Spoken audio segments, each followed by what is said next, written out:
Dawson Rider review. Hey YouTube, Dawson Rider here. It's time for my review for Power Rangers Beast Morphers episode 9 or 10 of season 2, depending on how you count it, for the US airings. Obviously, you've been following the channel. A lot of you know I already covered the international airings, but there were some people that decided to wait, and just as I did with last year's, I am going to be doing some re-reviews for the US airings, and I'm going to structure them a little differently, where I just sort of talk about the positives and the negatives instead of my usual sort of recap review, and I won't really be including any spoilers if you're, from the US airings. Obviously, that's why I'm making these, so I'm not going to include really any spoilers, just some very minor little speculation based on that type of stuff. But I'm going to be doing these again. But let's go ahead and dive right in. Again, this is episode 9 or 10, depending on how you count it, because there was the Pan Global Games episode, which was technically a special. It was production order 21 or 22, but then it's like airing order 9 or 8, so it's different in like every listing. So I'm not sure how I'm going to number this, but this was the episode coming off of the cliffhanger, and that's immediately I'm going to start off with my positives, and I thought it was a really good positive how we ended on and then picked up with a cliffhanger. I thought that was like a good way to keep people hooked if you managed to remember with the kind of lack of promotion. But still, I thought that was a good lead-in with the Evox dad stuff, and that was really neat, and I liked that.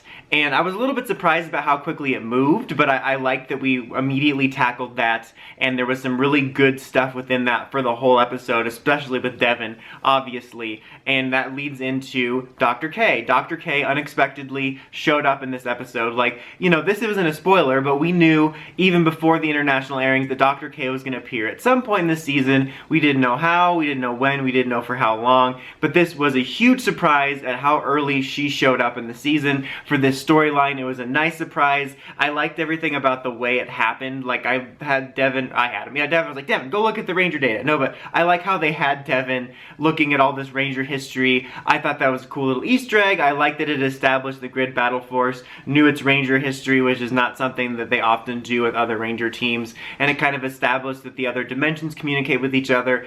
Previous team-ups in various episodes have had a vague notion that some of the teams speak to each other, know each other, work together, and this one kind of gave a little bit broader sense of that, of like, oh, now not only that, but all the dimensions have started speaking, which of course they started hinting at in Dimensions in Danger, which was cool. I like that inclusion.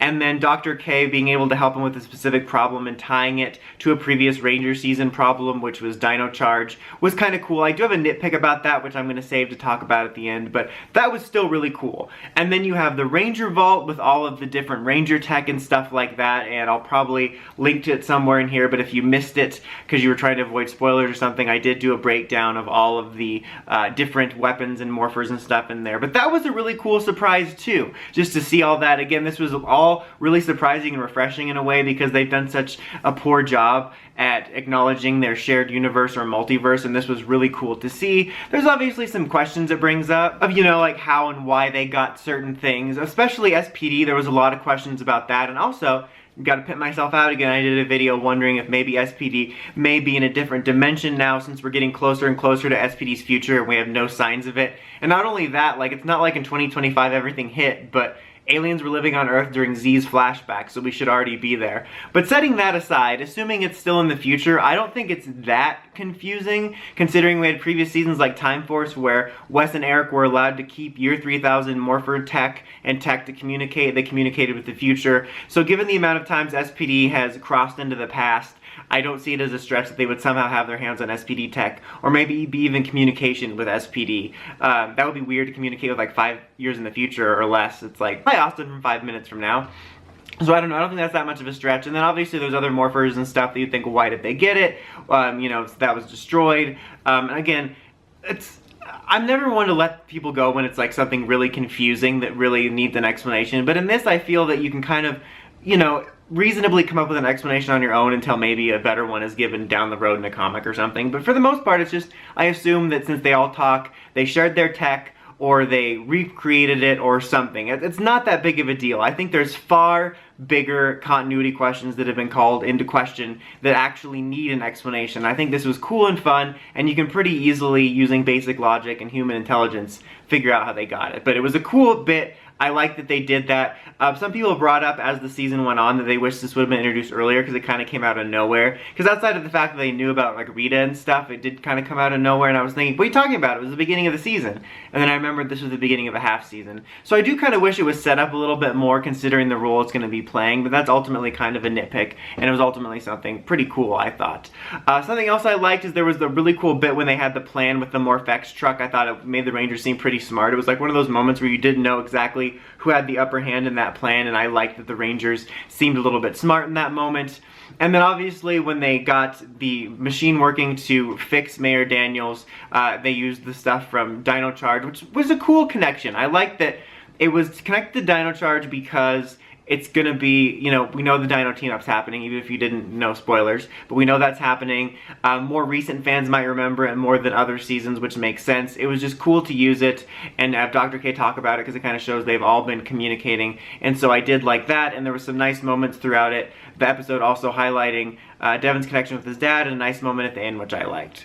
Now to sort of get on to some negatives and nitpicks though, my number one negative in this episode is Ben and Betty. Mainly because, like, setting aside, you know, my preferences and style of humor or, you know, criticisms about that, it's all about the timing. And they stomped over two nice moments in this episode. One in the very early parts when they're just kind of trying to figure out a plan and are worried about Mary Daniels, and then they're like, oh no! It's like, ugh. And then at the very end, again, nice moment. Mayor Daniels and Devin have reunited, happy family, and then they're like, oh no, you can't have a nice moment! And I just hate that. Like, even some of the other comedic moments in the Neo Saban era, which I haven't been a fan of, they didn't always stomp over. I think that's Ben and Betty's main issue for me, is that the timing of it ruins the tone of a moment. It's like, read the room, man. And that really was one of really the only mega negative in this episode, not ultra. The other ones are just kind of like little nitpicks and thoughts. Like, for example, I was surprised at how fastly they finished the Mayor Daniels storyline. I think that it was a little bit of a mistake to fast track it that quick. And this isn't a spoiler, but knowing the rest of the season, I still think that they could have had this continue for a little bit. I think there was a lot of potential with having them share a body for a little bit longer. I think both before and after the reveal there was wasted potential, but I think in particular after, I would have liked to have seen that last a little bit longer. And this is more of a nitpick in terms of how they, you know, separated them and used the Doomwing thing, and some people brought this up too, but I think it would have made a little more sense to bring up the Anton Mercer-Mesogog situation, mainly because that was far more of a similar situation given the whole dad's thing and that it was a main villain split, and I think that would have made more sense. But then I don't know why they would have the tech Mesogog used to separate himself. That would be a little more of a stretch. But it would have been cool to see that at least mentioned. Almost like a little mini clip show where Dr. K is like, well, I heard of this situation, but we don't know how to get this tech. So what about this situation? And, you know, like I said, it was both a positive and a negative, because the fact that it was Dino Charge and it's more recent in people's memories makes sense.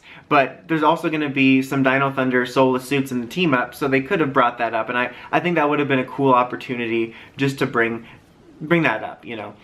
But overall, I thought this was a very solid return for the series, really nice momentum from a cliffhanger. Like I said, I had some nitpicks about things, but it was not only a solid conclusion, if not a bit rushed for the Mayor Daniels stuff, but had a lot of surprises with the Ranger Vault and Dr. K, so yeah, really solid return. But for those of you that rewatched it or watched it for the first time, what did you think of the return of Beast Morphers Season 2? Let me know in the comments as always. Until next time, if you like, comment, subscribe, and climb the steps and ring that bell to get notifications for my videos. Dawson Ryder, signing out.